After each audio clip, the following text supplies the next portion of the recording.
Good morning, everybody. So, in the very title of the slide or the title of my talk, there is controversy, and we'll just try to wade through whatever data we have available. When I got this topic, I actually tried to look up stable neovascularization. There's no real definition of stable neovascularization in the literature, and whether it is protective for RP, well, let's look at the data. So for the purpose of this talk, I have defined stable neovascularization as one that is quiescent, non-exudative CNVM treatment naive that you've discovered accidentally on your OCT angiography when you have scanned an area of intermediate AMD or geographic atrophy. The second category is quiescent on-treatment CNV, the CNV that is being treated and the treatment is continuing with either a PRN or a fixed regimen or a treat and extend regimen and does not show fluid or active exudation. And then stable CRF, stable SRF, situation where you have treated the CNVM or have not treated and the subretinal fluid is stable for a long period of time. Now let's look at these three categories separately. What about quiescent, non-exudative, treatment naive CNVM? Now, when a series of OCT angiography studies on intermediate AMD has shown that up to 11 to 14%, that is about a tenth of these cases, have subretinal neovascular membrane that is not leaking, that's not exudative. The term that has been given is also FIPED, which Dr. George yesterday was describing. Now, there is a single study which shows that geographic atrophy progresses slower in these cases as compared to those cases of intermediate AMD that do not have an underlying membrane. And the difference is quite significant. In those that have a membrane, it is only 0.02 millimeter square per year, whereas those cases of intermediate AMD that do not have a underlying CNVM, the rate was much higher, approximately 0.82 mm square per year.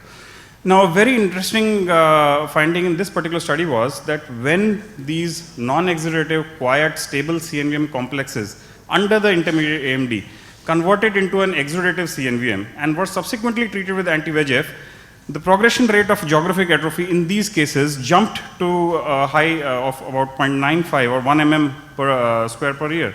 So that basically means that anti-VEGF treatment was, probably responsible in causing a little bit of acceleration of the geographic atrophy. Now, a key question remains whether early treatment of these lesions, intermediate AMD with a quiet CNVM, if we start treating them with anti-VEGF, is it going to cause RP atrophy or GA? There are no real studies or no real data on that, but I guess they would. Now let's come to the second category, that is the quiescent on-treatment CNVM. Now this refers to lesions that do not have a fresh hemorrhage, do not have fresh fluid, either subretinal or intraretinal, and have not grown. The PED size has not really increased. So these come under the dry CNV on-treatment category. So the studies that have analyzed the rate of macular atrophy or RPE atrophy in these areas, the IVAN trial showed that intraregional macular atrophy was incident in 24% of the cases compared to half of that in fellow eyes of the same patients that had a neovascular AMD membrane and were not being treated. Now, another study by Dr. Ursula Schmidt-Erfurst-Gruth showed that there was an association between the intensity of treatment and the extent of RPE loss when neovascular AMD was being treated by anti-VEGF agents.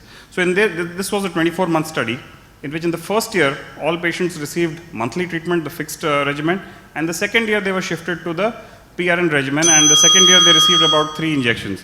And what they showed was that the fixed monthly regimen had a higher, that period, the first year period, had a much higher rate of RPE atrophy as compared to the second year when it was shifted to PRN. There's another study that showed that number of injections in the treatment of NAMD correlated with the RPE atrophy. And coming to some of the bigger trials, the retrospective data shows that monthly treatment had a slightly higher risk of macular atrophy as compared to PRN regimen in the HARBOR study. In the TREX AMD study, again, interestingly, though the rate of enlargement of the macular atrophy was the same, whether you go for the monthly or the or the treatment and extend regimen, there was a higher rate of macular atrophy incidence in the monthly arm as compared to the extend regimen. Interesting discussion on the rival study, though the results have not been published. we all know that the baseline visual acuity of these eyes, including the IOL study, was much better than what is routinely found in the other studies. This was about 65 letters at baseline. So I guess there were smaller lesions and less complicated lesions. And of note is that in this particular trial, there was no extension allowed beyond 12 weeks. Even if the lesion was dry at every 12 weeks, you did have to inject. Now, in this particular study, they have reported almost a 35 to 37% incidence of RP atrophy, compared to the about 20 to 24% reported in the other trials at 24 months. Maybe the intensive treatment, almost 17 to 18 injections in 1.5 years, did that have to play a role? I think time will tell us. I don't have to deal in too much detail about stable fluid because the previous speakers have already said, but suffice to recoup that IVAN, CAT, Harbor, all of them showed that SRF has a protective role against RP atrophy. The intraretinal fluid was a higher risk factor for RP atrophy. Now the fluid study which was highlighted, of course, as far as RP atrophy is concerned, it was not measured directly, but we can take visual acuity as a surrogate marker, and maybe stable SRF need not be chased. So this is just a very quick example. This is a patient, both the eyes had CNVM, came to us for treatment. This is the right eye which had a better visual acuity, 624 at baseline, and we gave injections to dry up a little bit of the SRF and some of the intraretinal cystic fluid that developed. And if you look at the last, I think at 18 months, the patient, the last OCT showed both retinal atrophy and RP atrophy, and the visual dropped to 660. Now this other eye of this patient had received, in the first column, we gave 3 injections that led to a little bit of reduction in the SRF volume, but the SRF did not completely disappear.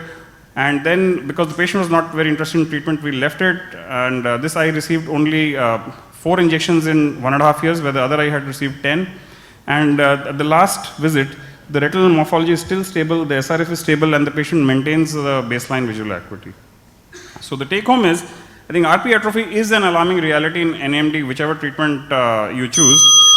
And stable or dry CNVM may have less rates of RP atrophy than treated and absolutely dried out CNVM.